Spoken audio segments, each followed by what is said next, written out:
Marvel's comic book related movies have dominated the box office for almost 15 years, but in 1986, they were just ducking around. On this episode of Moving Panels, we discuss Howard the Duck. Welcome to Moving Panels, the podcast where we discuss movies and TV shows based on, inspired by, and adapted from the world of comic books. I'm your host, Laramie Wells, and joining me today in the co-host chair from the 80s Flick Flashback podcast, please welcome Tim Williams. How are you, Tim? No more Mr. Nice Duck. I'm doing good. Oh, this is a classic. I'm gonna say, how many classic. How many duck puns can we fit into one podcast? I think we're done. We should be done. I think we're done. Yeah, we're attacking what is really. I mean, this is a monumental movie. Yeah, a monumental flop of a movie.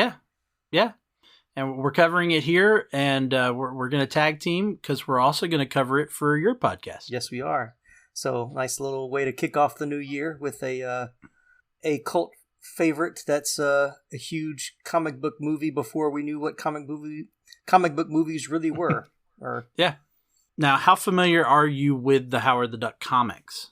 I wasn't at all, until much later, and so I've flipped through a couple, read bits and pieces. I haven't gotten through like a whole lot of the issues, but knowing that it was based on a comic, I was like, I should go back and see what the comic and how different the movie is from the comic, and it's very different. Oh yeah. Yeah. Well, I was just curious because Howard the Duck was one of the best-selling comics of the 1980s. Oh, I believe it. Yeah. So that explains the popularity and why they decided to turn it into a movie. Yeah. Knowing what the comic book is now and the style of the comic and what it's kind of its point of view, I can see why Lucas would want to adapt it for a movie. The execution didn't happen the way it should have, but yeah.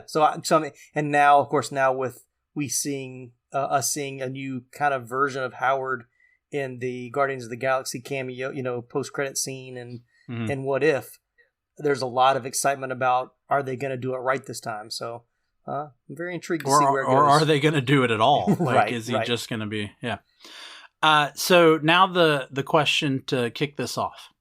There's a little bit of debate. I don't know if you're aware of this. Mm-hmm. Is this the first Marvel movie? Yeah, I saw something about this because I was thinking that it was, but supposedly Red Sonja is actually the very first Marvel movie that came out a year before, I think 85, if memory serves me correct. Yeah, so there had been the Captain America TV movies. Yeah. There was the serials in 44. There was the movies in 79 and 80.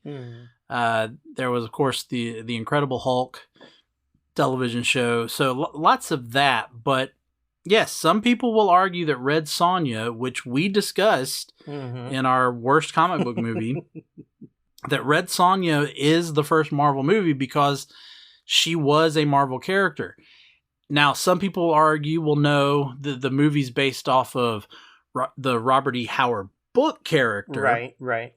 But, I mean, it does, she is, but I don't think the book character had anything to do with Conan. Right. I think we talked about that too, yeah. But the movie, clearly Arnold Schwarzenegger is playing Conan. Right.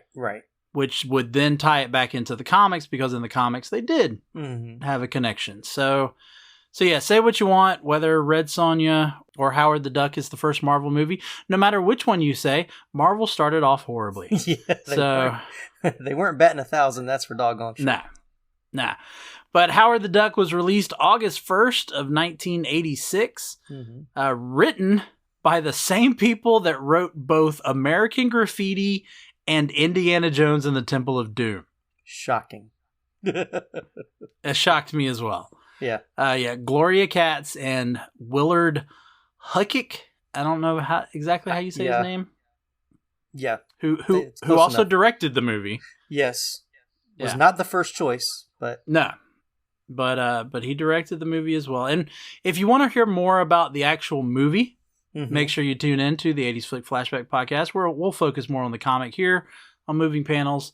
But we will hit a few things. For instance, you have to know this was produced by George Lucas, straight off of his success of American Graffiti and, of course, Star Wars in the end of the 70s.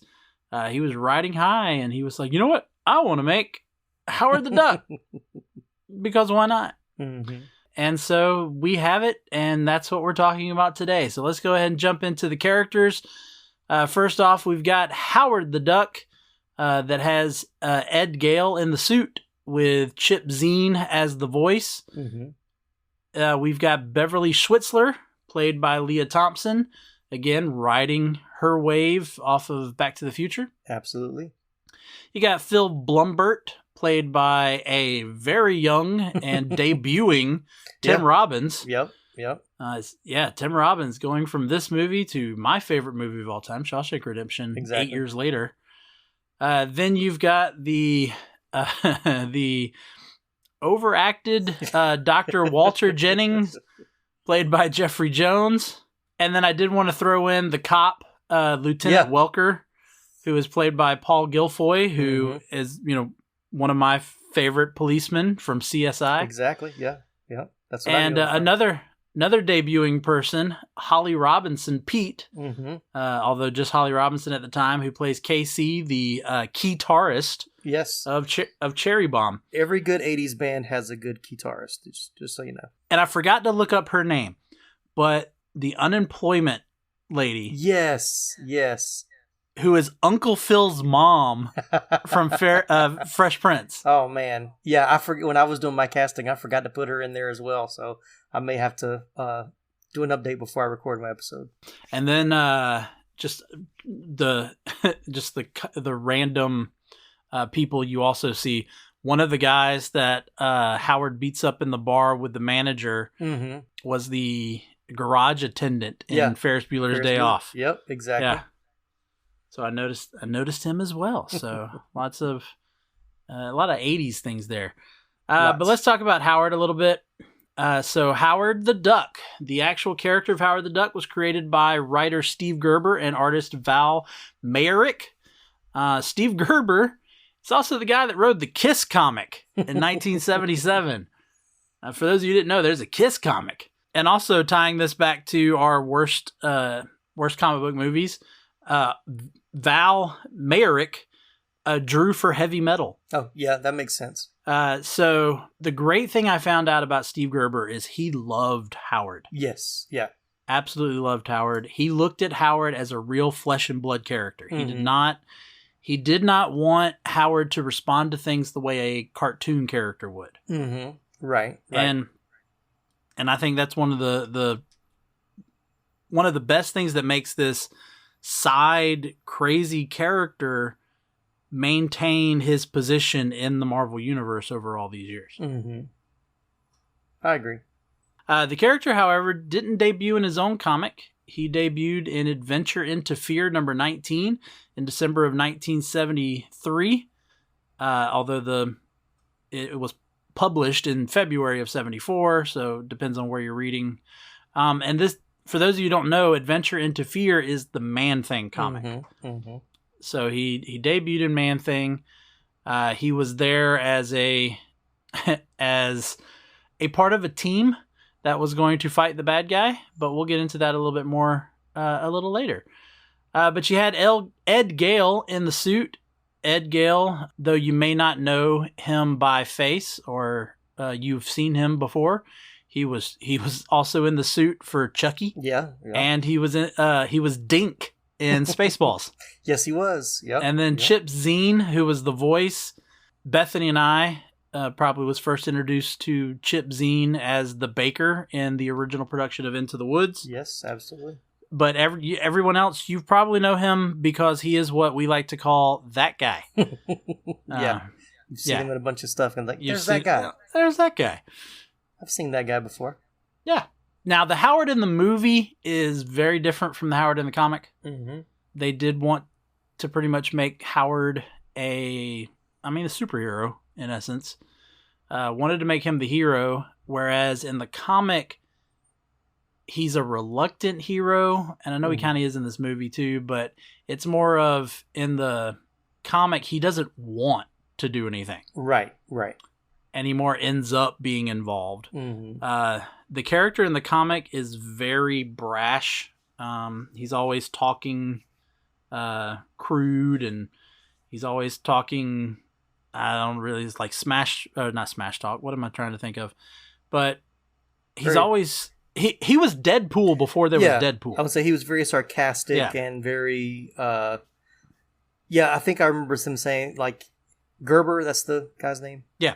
So Gerber wanted him to be kind of like, for Man-Thing, he wanted him to be kind of that person that's looking at it from our perspective and like seeing how outlandish and crazy things were and to be able to vocalize it to make it more of a meta experience. So he's going to say the things that you're kind of thinking, but you would never say out loud, kind of a thing.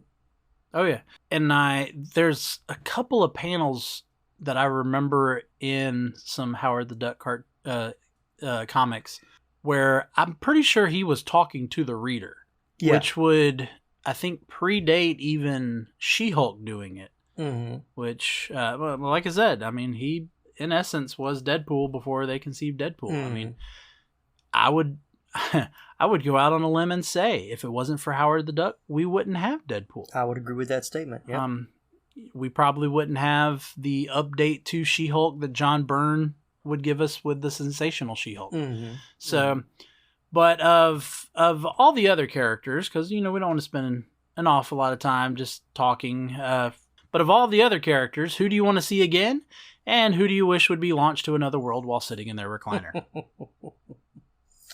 We're going just from the movie, right? Because the only characters in the movie that are in the comics is really Beverly and Howard, right? Yep. Yeah. This is true. Who would I want to keep? I still like Howard in this movie.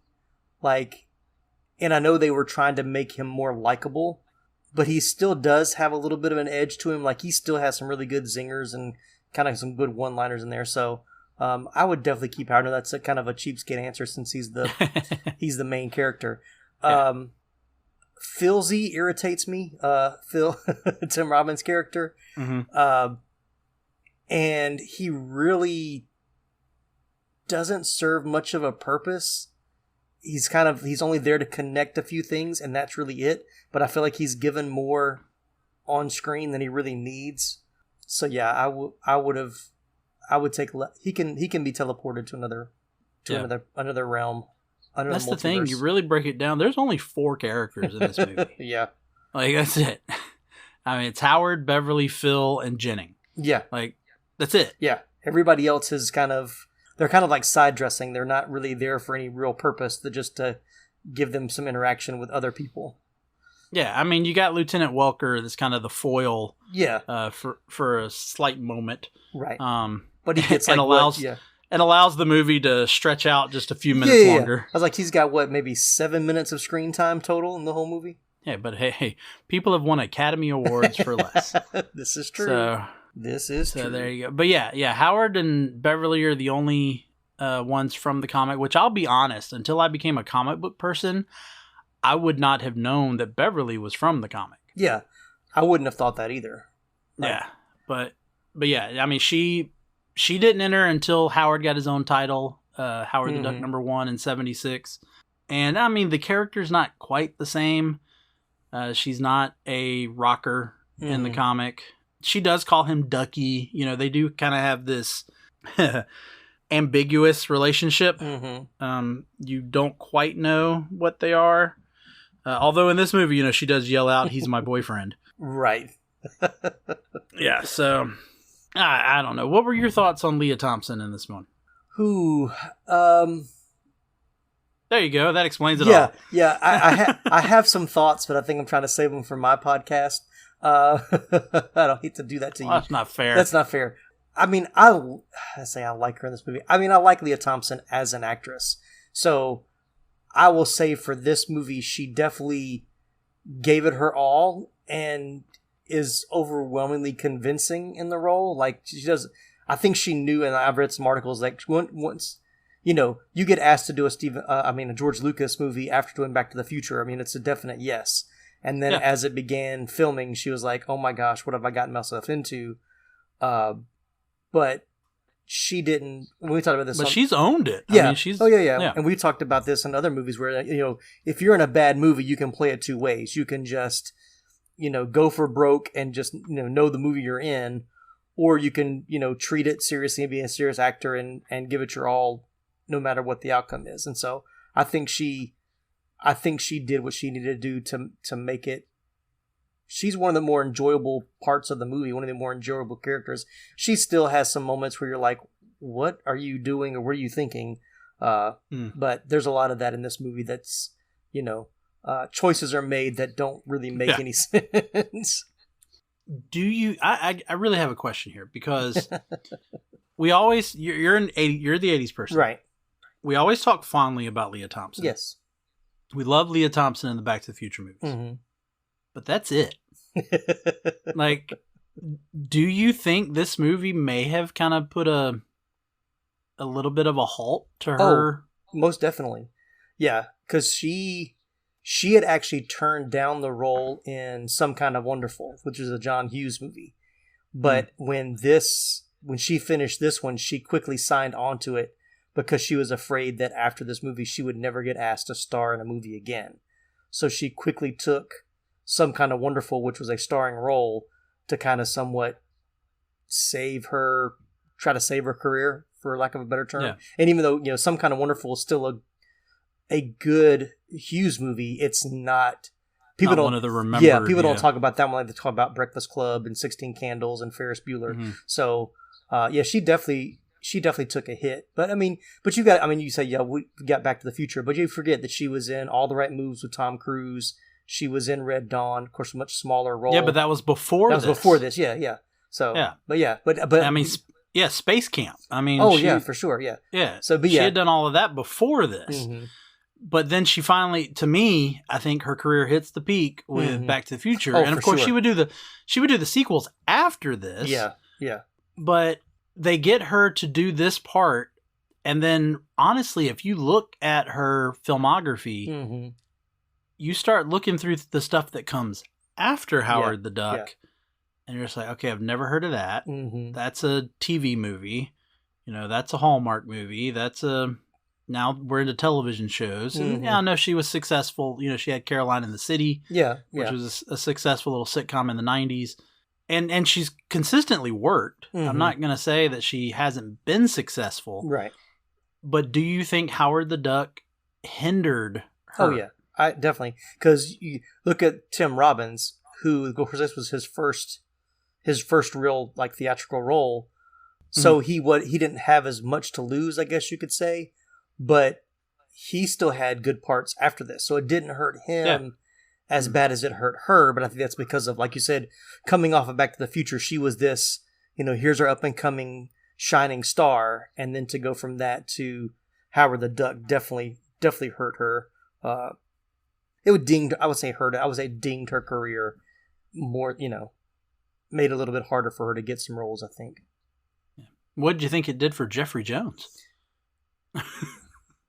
I don't think his nothing. I don't think his demise came from this role.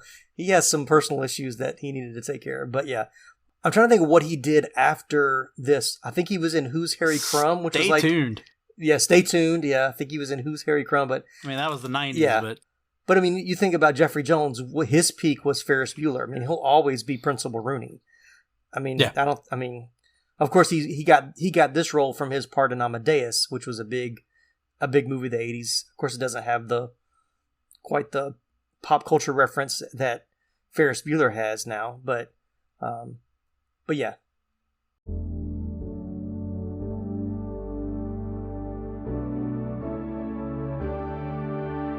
Life moves pretty fast. If you don't stop and listen to an 80s Flick Flashback podcast once in a while, you could miss it. Do you love movies of a certain age? Do you miss the days of VHS tapes, VCRs, and the video rental stores? Does the thought of another 80s movie being remade seem inconceivable? My name is Tim Williams. I'm the creator and host of the 80s Flick Flashback podcast. On each episode, I'm joined by guest co-hosts to discuss one of the many movies released in the 1980s. We share our first-time watch memories, our favorite scenes, and even learn some behind-the-scenes stories about the cast and crew along the way. New episodes are released every other Friday on your favorite podcasting platform. So make like a tree, get out of here, and go listen to an excellent episode of the 80s Flick Flashback Podcast. The ad is over. Go home. Go. All right, let's get into the moving panels. We already talked about, its debut and him being in Man-Thing, and we'll get into that a little bit. So, in the comics, Man-Thing is known as the guardian of the nexus of all realities. Okay. And one of the major differences between the comic and the movie is that Duck World is not a planet. Okay. It is just Earth from another universe. So that whole thing that Tim Robbins does when he's explaining, the evolution, that's just how it happened in that multiverse, and that. And if you really think about it, them saying that this is a different planet makes no sense when we've actually visited Duck World and there's all of these things like, the Raiders of the Lost Ark parody. There's My Little Chickadee parody. Mm-hmm. There's the Play Duck magazine. Why would they have all of that if they are their own civilization? Yeah, that makes a lot of sense. Every time, and even when I went back and watched one of the featurettes that's on the DVD, Katz, the writer, was talking about, it's this Marvel comic about this duck who comes from a different planet. And I'm going, no, he doesn't. Like nowhere does it say he comes from a different planet. The fact that as soon as he's introduced, it's after this wizard, this Dockham the Enchanter, has pulled him from the multiverse. Dockham has explained the multiverse. And so it made absolutely no sense for them to just lay in that he's from this different planet. Now I don't think they've ever shown Duck World in the comics. Okay. But to show it in the movie, and I honestly think that was a big thing for Gerber. Like Gerber never wanted to visit Duck World. Right. Because it was all about Howard being on Earth. In fact, the tagline for the Howard the Duck comic is he's in a world he never made, which is the strangest subtitle. I'm like, aren't we all in a world we didn't make? Yeah, exactly. But he's pulled into our world by this enchanter, along with a couple of other characters, which I don't think any of them ever were seen again. But what's funny is he's pulled in the issue number 19. In issue number 20, they're on their journey to stop the villain, and they're going up these like floating rocks. And Howard loses his step and falls. And that was the last we see of Howard the Duck. He falls. Right. What they later did, what they retconned, was the popularity of the character just from these two issues. Right. They gave him his own feature inside of the Man-Thing comics, once it was actually like Man-Thing, not called Adventures into Fear anymore. And the very first feature, they had him land from that fall. Very smart. Yeah, and apparently as he fell through a rip in space-time, and he ends up in Cleveland. So the whole connection of him being, if you wonder why was he in Cleveland. I'm sorry, you mean Cleveland? Oh, yeah, Cleveland. Yeah. So, yeah. I don't even think I can say it the same way that he said it. Yeah. But yeah, Cleveland. But yeah, he lands in Cleveland, which explains why he's in Cleveland, which again makes me question why, if you actually look this up, one of the writers wanted to do the story in Hawaii. Yep. And I'm like, but the comic is set in Cleveland. So that made us, but in these features, just to give you how zany Howard the Duck comics is, in these two features he appeared before he got his own title. He fights a frog man and a vampire cow. Well, all right. Those were the villains of his two little featurettes.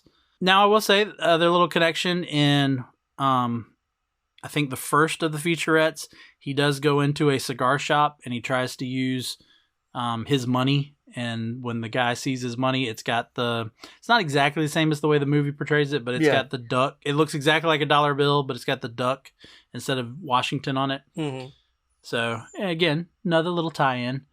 But he got his own comic in December of 1975. That was when we got Howard the Duck #1. And that is also when we're introduced to Beverly. Mm-hmm. He rescues Beverly from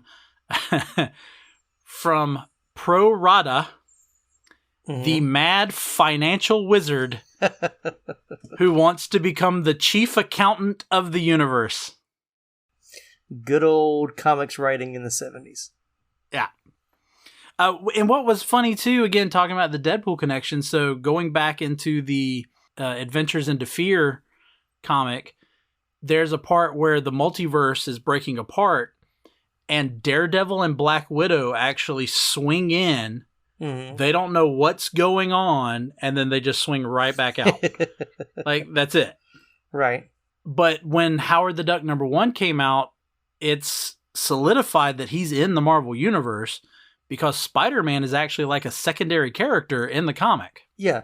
I remember that from the cover. Like, they put Spider-Man as a little blurb on the cover because I remember someone talking about that. You know, it was a fan favorite, but Marvel wasn't 100% sure it was going to work as a standalone. So they put Spider-Man on the cover as like a, tease.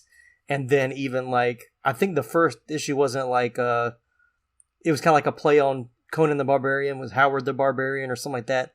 So the shadow. On the cover, yeah. Yeah, on the shadow was more Conan behind. It showed Howard like holding a sword, but the shadow behind him looked much more like Conan. So they were trying to use more popular characters to help sell the first issue. Yeah. Which, again, that's kind of what they would continue to do for Howard. I mean, his comic was kind of just a parody. Yeah. Yeah, so in that first comic, there's another, again, you got this Pro Rata, and he sends Howard and Beverly to a alternate universe, and Howard is in the loincloth and all. And, right. But they fight out of that, they get back, and they defeat Pro Rata, and Spider-Man actually shows up to rescue them. Mm-hmm. And that's pretty much how, but Spider-Man's even kind of, it's a tongue-in-cheek Spider-Man. Like, there's a line somewhere in that comic where Spider-Man's having to explain that luckily there was a helicopter that just happened to be flying by that he was able to, because Pro Rata's place is like on this island, so there was nothing for Spider-Man to use his web on. Oh, yeah, to connect to. So, yeah. But continuing on with the comic book connections, let's talk about Howard the Duck being master of Quack Fu. So Quack Fu and Howard being a master of Quack Fu is a thing in the comics. Mm-hmm. It first came to being in Howard the Duck #3 that was released in February of 1976. And just like you talked about, that Conan parody there, this one was clearly parodying like Shang-Chi. Okay. And because Shang-Chi was the master of Kung Fu, and it would say, Shang-Chi, master of Kung Fu. In fact, that was the title of Shang-Chi's comic before it was called Shang-Chi. It was called Master of Kung Fu. And so here Howard is Master of Quack Fu. But I got to take a little dark tone here, and let's talk about this comic. Because this the story in this comic is a bit darker than you might expect. Okay. So they didn't just parody, the whole Shang-Chi thing, but they parodied a real life event. Something that really happened involving a martial art instructor named Count Dante. In the comic, Howard goes up against this kung fu guy named Count Macho. Okay. And Count Dante was one of many, there were several of these, that he would advertise in comic books for joining his, dojo. And his dojo was called the Black Dragon Fighting Society. Well, in 1970, he and his students, they were notorious for attacking other dojos. So okay. I I'd be very curious, and you might have some insight on this, as to whether or not there's some connection here between this story and Karate Kid. Yeah, I'm picking up on some of that. It's very possible. Yeah, but in 1970, they entered a dojo impersonating cops and got into a fight, which eventually led to the death of one of his students. Oh, wow. That is dark. In this comic, Count Macho attacks a kid. Mm-hmm. He attacks a kid, and through this attack, which it's only the one kid as far as I know, but Count Macho has a couple of other guys with him, because Howard even makes the comment about, some master you are to need two other guys to help you beat up a kid. Mm-hmm. But in the fight, Macho stabs the kid. Now it's kind of left up in the air as to whether or not the kid dies. They do have, I think the last shot is the kid's getting taken away in a stretcher. Okay.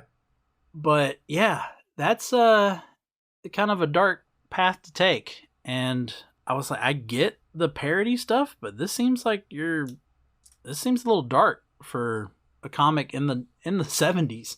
Yeah, for sure. But in the comic, I mean, Howard sees an ad for a dojo. He decides to take the class. He becomes a master. I don't think it indicates how much time, but Howard does become a master. So he goes back after Count Macho. He fights off all of Count Macho's men. And then it ends with Count Macho saying, "I'm going to kill you," leaps towards Howard, misses Howard completely, and then falls out of a building. And wow. That's the end of Count Macho. So there's that connection. Howard the Duck really is a master of Quack Fu. The only other connection I could find was the Dark Overlord. Right. And I'm really pulling on this one because it's not exactly the same, but I thought maybe they got their inspiration from a character named Thog. Okay. He calls himself the Overmaster. So Overlord, Overmaster, maybe. Mm-hmm. I don't know. But he first appeared actually before Howard in Adventure into Fear number 11 in 72. But here's kind of the connection here. So he's a being from another dimension who is accidentally summoned. So just like the Dark Overlord, although they again say another planet, but when he goes up against Howard, or actually he doesn't go up against Howard because Howard fell, but when he goes up against that group, he is actually disguised as a human. So kind of that same way that he possesses Jennings, or however in this, you can make that connection. Now, this was like I said, this was the guy that shows up in the comic that the enchanter pulls Howard. So they're connected, but they'd never, I don't think, ever cross paths in the comic. So, and they don't look anything alike. In the comic, he starts off, Thog starts off as this like winged demon looking thing. And then eventually he takes kind of a humanoid form, but he's just like all red. Like he's just solid red. I will say that the Dark Overlord in the movie, that design is terrifying. Yeah. Oh yeah. The CGI may not be any good. No. But the design of that thing is terrifying. Yeah, it's interesting to like thinking of the movie, and I know we'll talk about this one on my episode as well, that much like we talked about with Santa Claus the movie, the first half and the second half of the movie are very different. Because the beginning of Howard the Duck is much more comedy and it's, wackiness. And then that second half, when like the Dark Overlord really becomes the Dark Overlord, it gets really, kind of dark and scary, especially for a PG movie. Of course, it's PG in the 80s. But some of those scenes I was like, man, I forgot about this being in this movie, that it really got, when he fully transforms, it's like, I can see as a kid being really freaked out by that. Well, even Jeffrey Jones, the makeup on Jeffrey Jones, as he's deteriorating.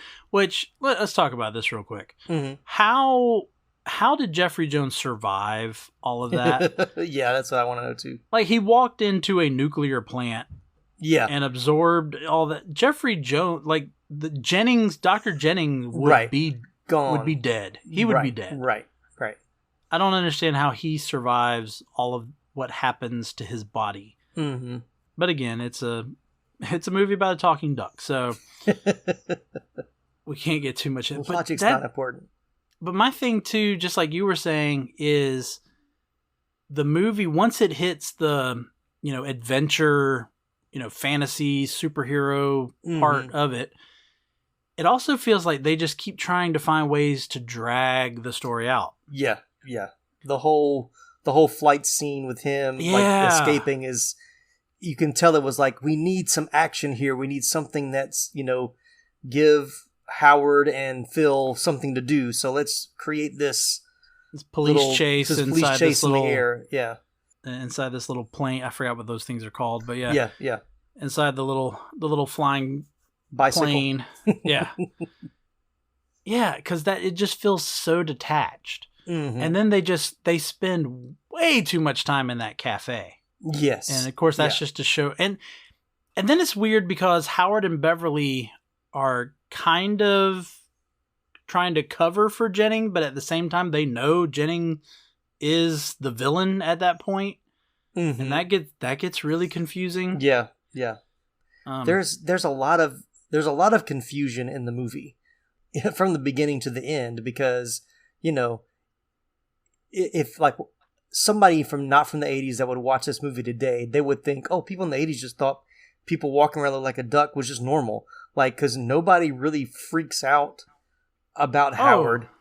That, well, but they do. I mean, there's the scene where he gets off the bus, and as he's walking, which of course I'm sitting there going, how did he get on the bus without any of y'all seeing him? But he gets off the bus, and everybody's like trying to move out of the way, and they're, oh my God, what is that? Blah, blah, blah. Which that's the thing from the comic too. They do keep, I think it's in almost every single comic, there's at least one person that goes, wait, is that a talking duck? Mm-hmm. So I wouldn't have wanted too much of that though. Yeah. Because I'm just like, okay, we get it. I think I'm thinking of the scene with the lady in the employment office. Yeah. She's like, yeah, I see you guys coming in here trying to put on any kind of, thing to keep from getting out of work, so that, I get the joke there. But then when he's actually at the hot tub place or whatever, nobody bats an eye of a walking duck walking around. So that's true. But again, like I said, I think too much of that would have. Yeah, I agree. It would have got old really fast. Like you can only do that for so long before it becomes a nuisance to the story. But even aspects of the story, like for instance, Cherry Bomb. Mm-hmm. Beverly being part of this band and them trying to get their money, and even though that's in here, why was it in there? Yeah, that's another thing that does not make it, like, why? What purpose did it serve? Because ultimately it had nothing to do with the plot. No, I think the only thing that part served was to build the bond of Howard and Beverly, and even somewhat of the girls in the band. Like, I mean, they weren't that freaked out about, like, you are real when he comes in there after they've had their fight or whatever, and the girls are like, oh, he is real. I mean, they kind of accept him, but once he gets their money, they're like, oh, this is our guy, and it's like, I'm going to be your manager now. So, it kind of helped kind of reestablish that relation, which I thought it was weird that their relationship kind of, and I hate to say the word relationship, but you know what I mean. I mean, yeah, that's what it is. That's what it is. But it's like, it's over and done so early. Like, he leaves and they have their big fight. I'm like, wait a minute, this is act 3 of every, rom-com. But you're doing this in the first, like, 25 minutes or 20 minutes of the movie. And then resolve it like 5 minutes later. Yeah, so it's quickly, and it's like, that first half feels like kind of a, not say time elapse, but little vignettes that I think should have been a longer timeline. Yeah. But in the movie, it seems like, oh, this is like 2 or 3 days. Like, they were only separated for like a day. Like, there doesn't seem to be that much time that passes. But I think that could have been its own story, its own movie, that first half of just him building a relationship with Beverly and them becoming friends, and her, her relying on him, and, him becoming her manager, like that kind of stuff, before you got into the whole Dark Overlord storyline. Yeah, I think if you take out the Dark Overlord stuff altogether, and you make this a story about Howard and Beverly's relationship, and you make it about Howard trying to find his place Mm-hmm. in the world, where at the same time, Beverly's just being abused by her manager. Mm-hmm. And then ultimately you end up having something where, the manager is so dirty, he gets them wrapped up in some sort of like crime. Right. Or, something unethical. Yeah. And not necessarily where they're involved in it, but maybe something where they witnessed something. Oh, yeah, I got you. Yeah. Yeah. And then so Howard, and keep it kind of like I talked about, Gerber always looked at Howard as a flesh and blood character. And I know Howard dealt with crazy stuff. I mean, I've talked about wizards and vampire cows and right. There's a turnip man in, I think, issue 2. Even though he's dealt with all of that, I think if you kept the movie grounded and you did absolutely no sci-fi in it other than what brought Howard in, you can still have Tim Robbins' character. Yeah. And still make it where they're trying to figure out what Howard is, trying to find Howard a way back home. But take out all that darker. I think this could have been a better, even an 80s movie. Now, I'm not saying it would have been a good movie. Yeah. But I think it would have been a better movie. Mm-hmm. Also, Tim Robbins' character. Like, the fact that they make him a lab assistant and he kind of is talked down to by that one group of scientists that they run across. That's inconsistent too, because then you've got the very beginning when he finds out about Howard, he just busts in to this room about to tell all these scientists. And you would think if he's looked upon the way these scientists just a few minutes later, then that scene would not have played out the same way it did, where they're just staring at him. They would have said something. They would have, but again, it's crazy to me that this was written by the same people that wrote Temple of Doom and American Graffiti, because it's not written well. Yeah. And I don't think know where that happened. Yeah, I think that happened in the pre-production stages, because like you said, I mean, they had their idea, and even though it was the Hawaii private detective thing, which we'll talk a little bit about in my episode, they had a story they wanted to tell. And I think that got Lucas's involvement changed all that. Like, they didn't want to have Duck World as part of the movie at all. It's like Gerber, like they didn't want, but Lucas was like, oh no, we want to see that. We want to, that's what he wanted. And then they even said that the studio were like, they pushed for a more special, like with Lucas, he wanted a lot of special effects. So all of that on the second half of, the things that Jennings can do, and him walking into the nuclear power plant, all that kind of stuff, and the battle at the end, that's all Lucas. So, we've kind of seen where when Lucas gets his hands too much into something, it kind of loses its groundedness and becomes, so sci-fi that you kind of lose your audience there. So I think that I don't think all the blame is on them as the writers. I think they had an idea. Oh, the other thing too is Lucas brought Howard the Duck to them, so they didn't know anything about the comic before he brought it to them. So them not having that kind of comic background, they're not going to be able to keep it as true to the comic character as someone who was familiar with the comic before it was, the project was brought to him. That's my thought anyway. Yeah, that's good. And Howard has evolved in the comics. He did make a return in, I think it was 2011.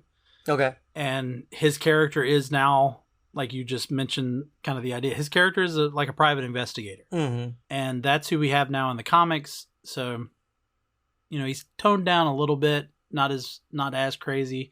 And I mean, who knows what'll happen? He's now part of the MCU. Mm-hmm. He made his return to the big screen 28 years and 1 day later from when the Howard the Duck movie was released. He appeared in the final credit scene of Guardians of the Galaxy, right? Voiced by the very talented Seth Green. Mm-hmm. It's funny that he's now owned by Disney, because I do want to throw out this other little piece of trivia. I know you probably have this, but so back in 1977, Disney actually sued Marvel. Yes, they did. Because they felt that Howard was infringing on Donald Duck. Mm-hmm. I mean, they were both white ducks that just wore shirts. Yeah, and a hat. Yeah. And so Marvel said, fine, we don't need to make a big deal out of this. We will put pants on Howard. Mm-hmm. And so Howard has had to wear pants from then on, just so people did not confuse them with Donald. Donald, yeah.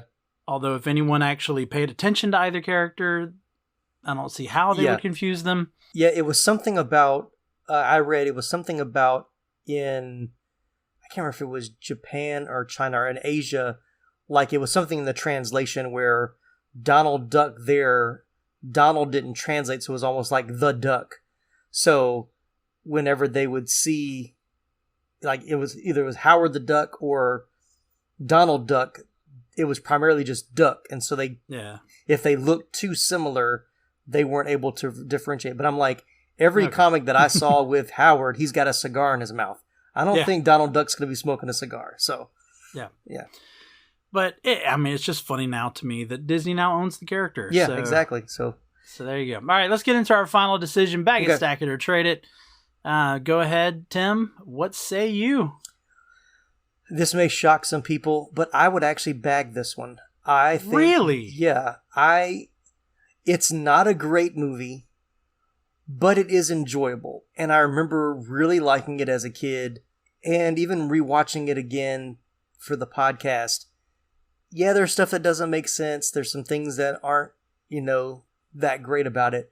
But it does have some charm to it. There are parts that I really enjoy. And maybe it's just the pure nostalgia of it. But I would bag it. I would, and I think parts of, even though it may not technically be the very first Marvel movie, it was one of the first. So that gives it a little bit more, kicks it up a few notches for me as well, of why I think it's bag worthy. What about you? So, yeah, I couldn't go bag it. I couldn't convince you, huh? Yeah, I kept it as a stack it. Mm-hmm. And again, I think a lot of people would say trade it. No. So I thought I was being kind of against the grain by saying stack it. Yeah, I will continue to say it's the first Marvel movie, and that goes back to, it does state in the credits that this is based off the Marvel character. Right. Whereas Red Sonja just states is based off of the Robert E. Howard character. Mm-hmm. And I get there's a connection. But Marvel, there's no claim to Marvel in Red Sonja. There's claim to Marvel in Howard the Duck. Yeah. And just like you kind of said, for things like that, the fact that this is such a part of pop culture. For sure, yeah. I mean, if you get into movies at all, if you get into comic book movies at all, you hear about Howard the Duck. Yeah, good, bad, or indifferent. Yeah. Yeah. And yes, it's not good. It's not good. But like you said, it's fun. Mm-hmm. It's it's a good bad movie. Yeah, it's definitely that. Yeah, I think it's perspective too. I think if you go in not taking it too seriously, I think you can enjoy it more. Like if it's a pure escapism, like I said, a good bad movie. I just want to watch something that's going to be fun and enjoyable, and I don't not to think too hard about it. Just let the movie be what it is. It's fairly enjoyable. Yeah, it's not It's not super enjoyable, but it's fairly enjoyable. Put that on the poster. A fairly enjoyable movie. It's a fun one to watch with like a group of people. Especially especially with people who have never seen it before. Oh, I would love to do that. I'd love to watch Howard the Duck with someone who's never seen it before. Yeah, and that's why I keep it as a stack it. Yeah. It's not one that I am going to say, oh, I got to watch Howard the Duck. You know? Yeah. But if someone says, oh, I've always heard of Howard the Duck, I was like, well, you want to see it? Like, I got it right over here. Right, exactly. Let's watch it. And it's going to be interesting to see if Marvel does decide to do anything with the character, and whether or not he's going to pop up in other stuff. Right. He's in the Guardians of the Galaxy movies. Yeah. Although no speaking line, he was right alongside the Avengers in Endgame. Right. You can go see that screenshot of him holding a gun, ready for the battle with Thanos' army. So even going to Guardians of the Galaxy, you brought that up. he was Rocket before there was Rocket. I mean, we have, Rocket is somewhat, at least in the Guardians movies, he's somewhat a derivative of Howard. The wisecracking, snarky, talking raccoon. But yeah, I say that to say, I don't think Howard the Duck needs its own standalone movie again, but I would like to see him as sort of a Rocket Raccoon, like a side character of a team up kind of a thing, and be part of a team. I wouldn't be against a Disney Plus series of him being a private investigator. Yeah, that would be fun too. I think that could be that would be fun too. Yeah. Yeah. All right, but we're going to go ahead and wrap it up there. If you want to hear more about the movie itself and some of the trivia and information about this, again, classic 80s movie, make sure you check out the Howard the Duck episode of the 80s Flick Flashback with Tim and I. I will be the guest host there. And we'll talk about it a little bit more from that end. But we'll go ahead and end there. Rate and review the show. Follow both this show and all other shows associated with the Movie Views podcasting network that Tim is the creator and founder of. His love of movies, and then he found someone like me who also has a huge love of movies. Oh yeah. And we're just going to continue growing that. So go and find those shows and let other people know about this great content. But for today, on behalf of Tim and myself for Moving Panels, I'm Laramie Wells, and I'll see you on the other side of the page.